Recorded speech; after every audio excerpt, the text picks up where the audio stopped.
छत्रपती शिवाजी महाराज आज संपूर्ण जगात स्त्रियांमध्ये आदर्श स्थान निर्माण करणारे राष्ट्रमाता राज्यमाता आई जिजाऊला माझा मानाचा मुजरा.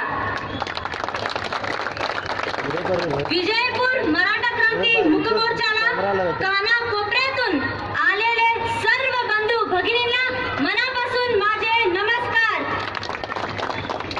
एक काळ असा होता की नवी पिढीला आत्मविश्वासाने सांगत होतो शिवरायांच्या राज्यात कधी कुणावर अन्याय अत्याचार झाले नाही, परंतु आज सर्व क्षेत्रात अन्याय होत आहे.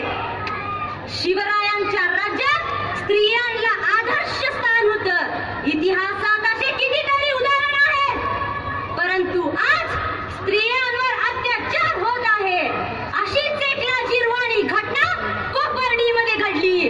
ज्या शाळे मुलींनी एक स्वप्न पाहिलं होतं की पुढील काळात काहीतरी होण्याचं, काहीतरी मोठं करण्याचं, परंतु नीच राक्षसाने तिच्यावर बलात्कार केले आणि त्यामुळे तिचा जीव गमवावा लागला आणि संपूर्ण देशाला शर्मेने मान खाली घालावे लागले. जोपर्यंत माझ्या बहिणीला न्याय मिळत नाही, जोपर्यंत त्या राक्षसांना फाशीची शिक्षा होत नाही, तोपर्यंत आमचा लढा थांबणार नाही. आता आम्ही अत्याचार विरोधात लढणार नाही, लढणार आहोत. कारण आमच्या शरीरात राज्यमाता आई जिजाऊचा रक्त आहे. मराठा हा नुसतं जात नव्हे, वृत्ती आहे. अन्याय विरुद्ध करण्याची ती कृती आहे. भारताच्या इतिहासामध्ये सर्वप्रथम राजश्री शाहू महाराजाने बहुजनासाठी 50% आरक्षण सुरू केले. आज त्याच मराठा समाजावर अन्याय होत आहे. चाललंय काय ह्या राज्यात? ज्या समाजाने सत्यासाठी लढले, अन्यायाच्या विरुद्ध आवाज उठवले, आज त्या समाजाचे लोक स्वतःच्या न्यायासाठी रस्त्यावर उतरलेले आहेत. कारण त्यांच्यावर होत असलेला हा अन्याय. फक्त मराठा असल्यामुळे शाळा कॉलेजमध्ये प्रवेश मिळत नाही, शिक्षणात सवलती नसल्यामुळे शिक्षण मिळत नाही.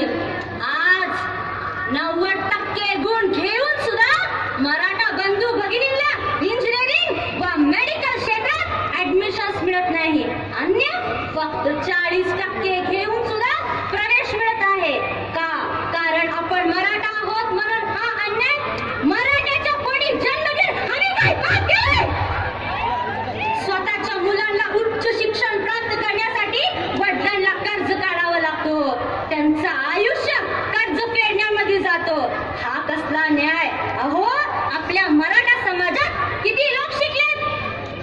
किती लोकांना सरकारी नोकरी मिळालेली आहे? किती लोक IAS IPS अधिकारी आहेत?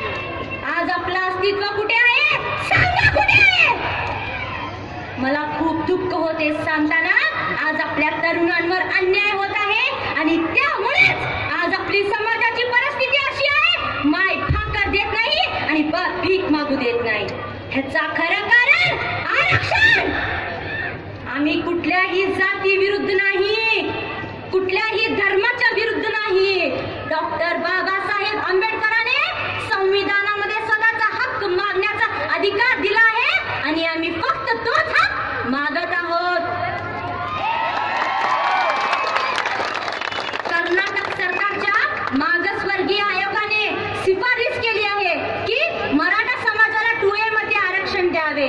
ते आरक्षण आम्हाला आता मिळालंच पाहिजे. किती सहन करायचा अन्याय? अजून किती? खूप झालं हे. माझे बंधू भगिनींनो, उठा. झोपलेल्यांना जागा करायचं आहे. जे जागे आहेत त्यांना चालतं करायचं आहे.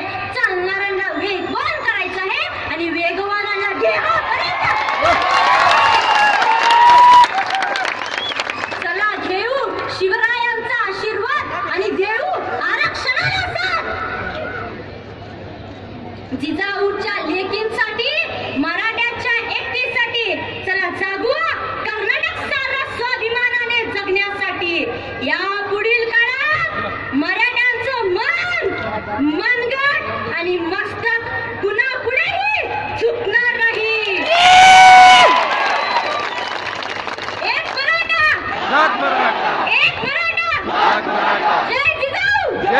जय. छत्रपती शिवाजी महाराज की जय. धन्यवाद.